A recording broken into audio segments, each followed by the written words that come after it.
طابت أوقاتكم بكل خير من الفضائية الإريترية. نحييكم ونقدم لكم نشرة الأخبار والمستهل بأبرز العناوين.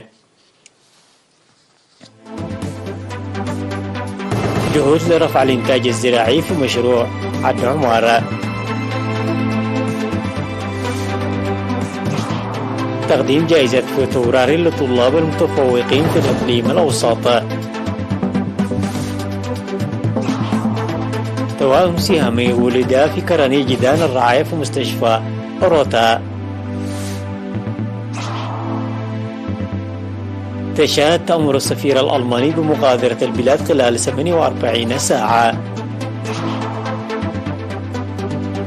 الصين تبدأ مناورات عسكرية في مضيق تايوان هدفها الاستعداد القتالي. كوريا الشمالية تختبر إجراء اختبار آخر للغواصة النووية مسيرة.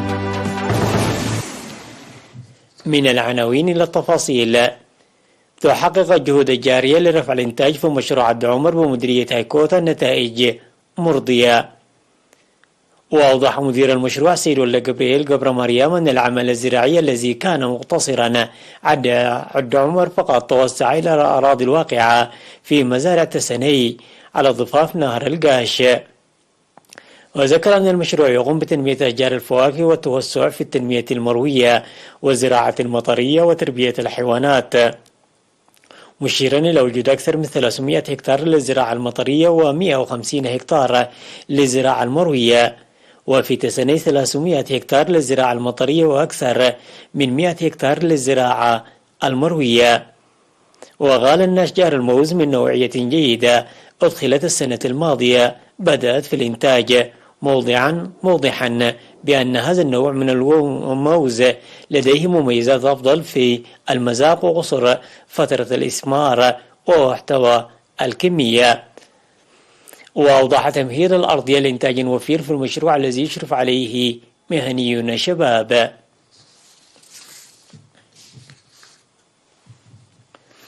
قدمت إدارة الإقليم الأوسط بالتعاون مع وزارة التعليم والاتحاد الوطني للشباب والطلبة جائزة فبراير ل 236 طالب، بينهم 131 طالبة أحرزوا نقاطا أكثر من 95% في امتحانات الشهادة الوطنية المتوسطة خلال العام الدراسي 2021-2022.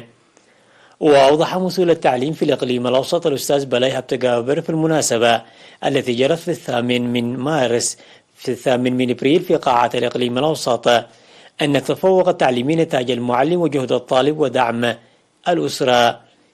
من جانبه أوضح ممثل فرع الاتحاد الوطني للشباب والطلبة في الإقليم الأوسط السيد سامسون كفلة أن جائزة تدفع الطلاب لمزيد من التميز التعليمي وتخلق المنافسة الشريفة.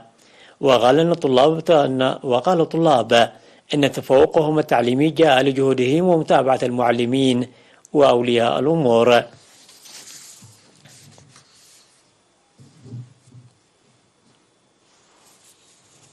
تقوم وزارة الزراعة بتشجيع الزراعة الطبيعية المستخدمة السماد والمبيدات الطبيعية بالتعاون مع الجهات الحكومية المعنية والشركاء.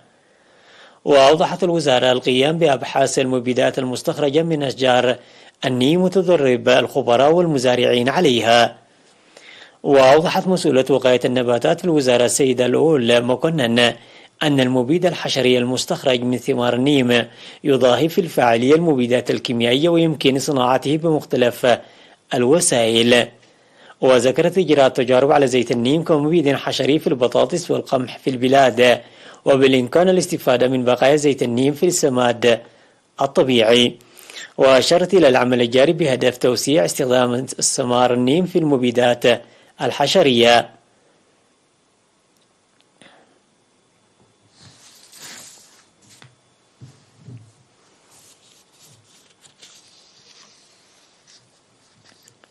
تم حل مشكلة مياه الشرب الساقي في ضاحية مالكا بمديرية فورو بتعاون السكان وإدارة المياه في إقليم شمال البحر الأحمر. وأوضح السكان معاناتهم السابقة للحصول على المياه غير الصالحة في مسافة ساعتين. وأشاد مدير مديرية فورو السيد عثمان عرفة بمبادرة ومساهمة السكان داعيا القرى الأخرى لحزوها.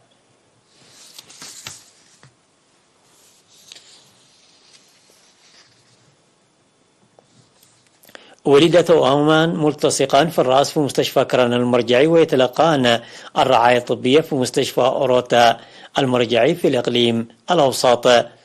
وأوضح مسؤول قسم الأطفال الخدج في مستشفى أوروتا المرجعي الدكتور زميكيل عقبة أن أنشطة البويضة المخصبة بالكامل تؤدي إلى توائم متشابهة، ويحدث الالتصاق في مختلف أجزاء الجسم بانقسام البويضة المخصبة انقساما جزئيا.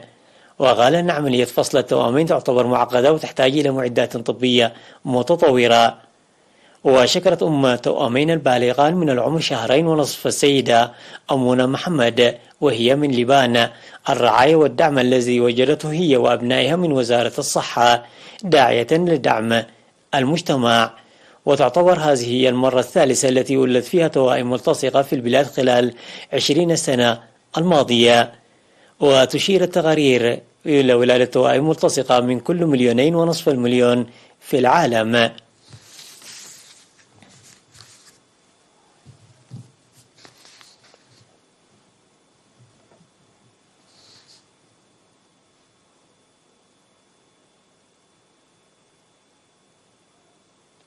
الأخبار العالمية بعد فاصل قصير، تفضلوا بالبقاء معنا.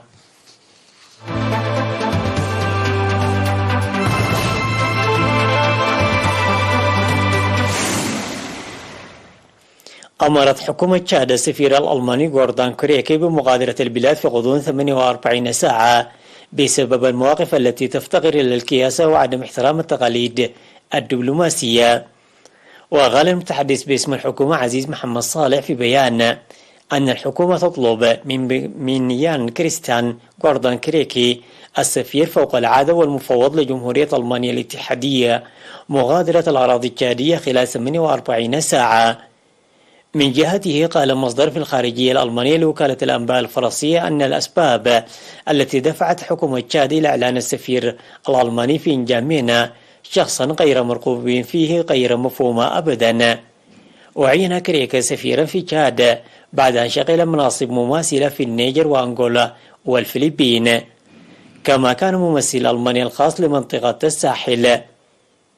وضمت السفارة الألمانية صوتها إلى سفارات فرنسا وإسبانيا وهولندا وكذلك الاتحاد الأوروبي للتعبير عن قلقها بعد تمديد الفترة الانتقالية وفتح الباب أمام إمكانية ترشيح DP للرئاسة.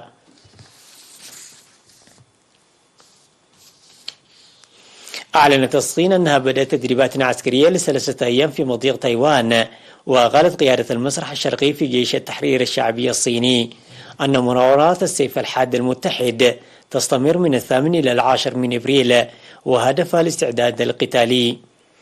وفي بيان للجيش قال المتحدث باسم المسرح الشرقي الكورونيل شيجي إن المناورات تشمل تدريبات دورية للشرطة في مضيق تايوان.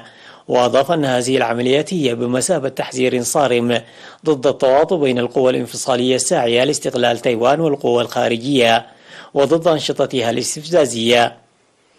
ولم يتم تحديد المواقع الدقيقة لهذه المناورات.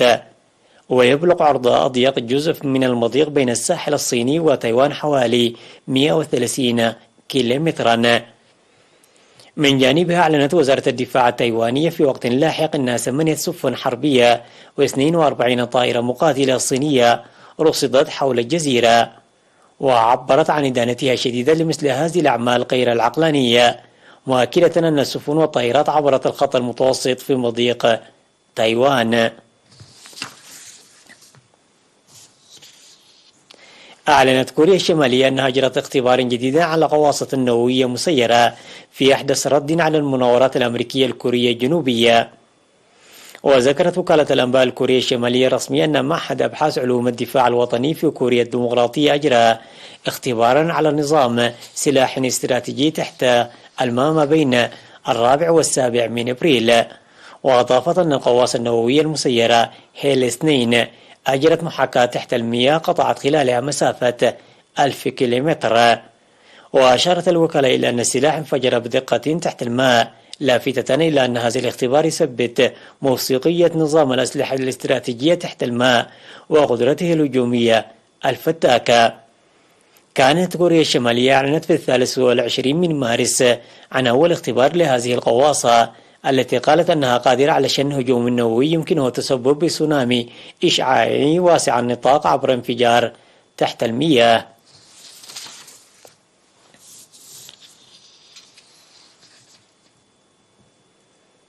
شهد أسنان من أهم الموانئ في الولايات المتحدة شللا جراء عدم قدوم عدد كاف من عمال الرصيف إلى العمل بحسب ما أعلن ممثل عن شركات الشحن.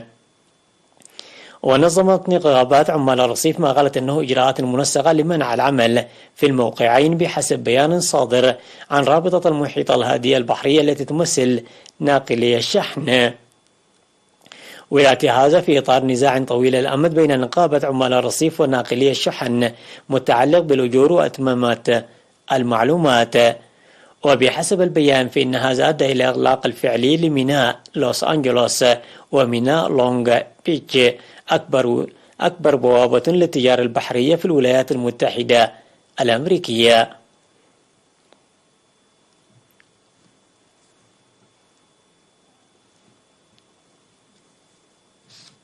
تذكير بأهم العناوين.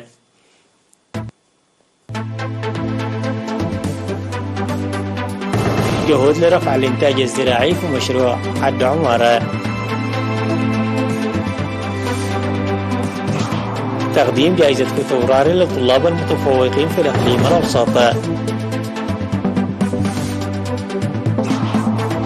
توائم سيامي ولد في كرنيجيدان الراعية في مستشفى أوروتا.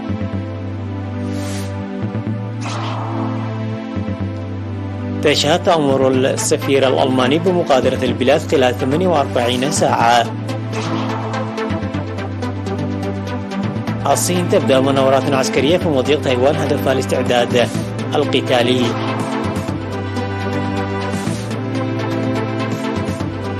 كوريا الشمالية تعلن إجراء اختبار آخر لغواصة نووية مسيرة. انتهت النشرة التي قدمناها لكم من الفضائية الإريترية، وفي أمان الله.